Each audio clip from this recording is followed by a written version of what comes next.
लो सेठ जी आपका खाना। हाँ महेंद्र, इधर रख दो। अरे नमस्ते अंकल, आइए आइए, आज बहुत दिनों बाद आना हुआ। नमस्ते बेटा। वो क्या है, तुम्हारे पिताजी से मेरी फोन पर बात हो गई थी। उन्होंने बताया कि वो तो दुकान पर मिलेंगे नहीं, 4-5 दिन के लिए कि बाहर गए बताया वो। हाँ अंकल, पिताजी तो कोई काम से बाहर गए हैं, शायद 3-4 दिन तो लग ही जाएंगे उनको आने में। मेरी तो इच्छा थी कि मैं पर्सनली अपने हाथों से उन्हें काट देता। जो मेरे बेटा देखो कितना दूर पड़ता है, मैं वहां से चल के आया हूँ। फिर कोई बात नहीं, तुम मिल गए ना, ये कार्ड पकड़ो, अगले महीने मेरे बेटे की शादी है और पिताजी से कह देना कि सह परिवार आना है तुम्हें। जरूर अंकल, मैं पिताजी को आते ही बता दूंगा शादी के बारे में और कार्ड के बारे में, हम जरूर आएंगे। ठीक है बेटा, मैं चलता हूँ। अरे बेटा वो याद आया मुझे, वो क्या है कि होने वाले समधी जी और रिश्तेदारों के लिए कुछ कपड़े चाहिए थे मुझे। अरे तो हाँ अंकल, दुकान है ना अपनी, क्या दिक्कत, देख लीजिए आप। अरे महेंद्र, एक बार अंकल को जो कपड़े चाहिए वो दिखा दो। हाँ अंकल आ जाइए आप।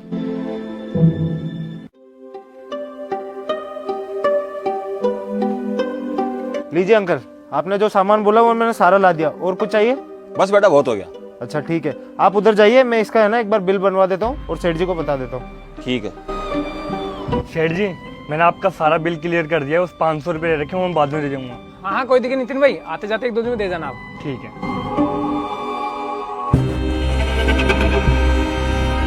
लीजिए सेठ जी, ये अंकल के सारे कपड़े आ गए। अच्छा हो गया पूरा अंकल का? चलो एक काम करो, मुझे एक बार बता दो क्या क्या है, मैं बिल बना देता हूँ। देखिए सेठ जी, ये 3 तो हैवी बेस है और ये 3 जरी की साड़ियाँ हैं। ठीक है। और ये 3 अपने प्योर में आ गई।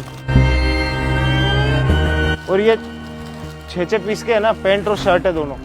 अच्छा ठीक है।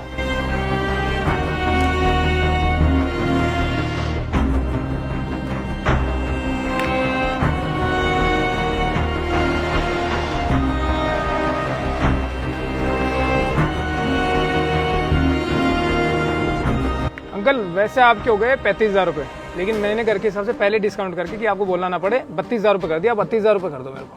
अरे बेटा मुझे तुम पे पूरा विश्वास है, इस तारीख के अंदर तुम गलत थोड़ी ना लगाओगे। लेकिन बेटा बात ये कि अब ये जो बिल है ये शादी के 10 दिन बाद में तुम्हें पेमेंट करूंगा। अंकल मैं हाथ जोड़ के माफी मांगता हूँ आपसे ना, बुरा मत मानिए, लेकिन आपको ये जो बिल बनाना ये केस में देना पड़ेगा, मैं उधार नहीं दे सकता। अरे तो बेटा मैं कौन सा भाग के जा रहा हूँ, शादी के 10 दिन बाद तो मैं तुम्हारा पूरा पेमेंट कर ही रहा हूँ ना। अब रिश्तेदारी के अंदर इतना तो कर ही सकते हो। अंकल अगर रिश्तेदारी की बात है ना तो आप मुझे बोलिएगा, शादी के 2 दिन पहले आपके वहाँ आ जाऊंगा और जो बोलेंगे वो काम करूंगा शादी में। लेकिन देखो, दुकान अलग रिश्तेदारी अलग, धंधे के अंदर मैं रिश्तेदारी नहीं रखना चाहता। अब बेटा तुम तो क्या रिश्तेदारी बिगाड़ने वाली बात कर रहे हो। तुम्हारे पिताजी अगर होते ना तो इतनी बात ही नहीं करते, वो एक बार मेरे कहने पर ही बोलते माल लेके जाओ। अरे अंकल पिताजी ने दुकान को इतने घाटे में ला दिया है, पिताजी यही तो नहीं समझ पाए कि रिश्तेदारी को अलग रखना और धंधे को अलग। अब देखो यहाँ पिताजी तो बैठते नहीं है, मैंने उनको साफ बोल दिया कि धंधा मैं मेरे हिसाब से चलाऊंगा, क्योंकि जितने भी रिश्तेदारों को उन्होंने उधार दिया ना, उन्होंने आज तक 1 रुपया नहीं दिया और ऊपर से व्यवहार और खराब कर लिया। कमाल है बेटा, मुझे तो तुम ज्ञान दे रहे हो, और अभी थोड़ी देर पहले तुमने उस लड़के को 500 रुपए की मेरे सामने उधारी दी, वो क्यों दी? अब यहाँ पे तुम्हारा धंधा और रिश्तेदारी कहाँ गई? अच्छा तो आप उनकी बात कर रहे हैं, आप खुद देखिए, उन्होंने 18,000 का माल लिया, उसमें से सिर्फ 500 रुपये उधार रख के गए और उसके अंदर मेरे कम से कम 4,000 रुपये बचत थी।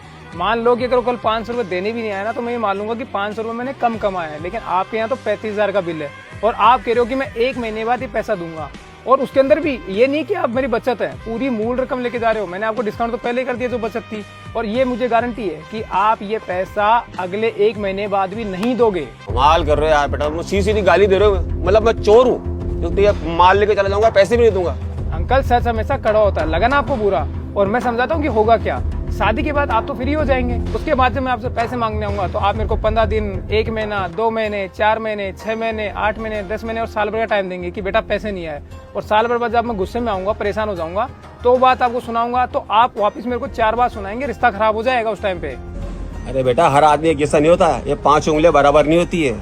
तुमने क्या गधे घोड़े सब एक समान कर दिए। अरे मैं ईमानदार आदमी हूँ और पैसा टाइम पे दूंगा, कभी रिश्ता खराब नहीं होने दूंगा। अंकल ये सब पहले कहने की बातें होती है, पैसा लेने के बाद कोई रिश्तेदार ऐसी बातें नहीं बोलता, बाद में तो झगड़े होते हैं। और आप मानोगे नहीं, ये जो मैं माल लेता हूँ ना दुकान में जितना भी, अगर वहाँ पे मैं 45 दिन के अंदर पैसा ना पहुँचाऊँ ना तो वहाँ मेरे 2 रुपए ब्याज का लगता है। आप तो मेरे को ब्याज का पैसा दोगे नहीं, ऊपर से मैं अगर बात बोलूंगा तो आप मेरे को पता नहीं क्या क्या सुनाओगे। इससे अच्छा है कि अंकल रहने दीजिए, मुझे उधारी देनी नहीं है। आपको रिश्ता रखना है तो रखिए, देखो नाराज होने वाली बात नहीं, लेकिन मैं उधार नहीं दूंगा।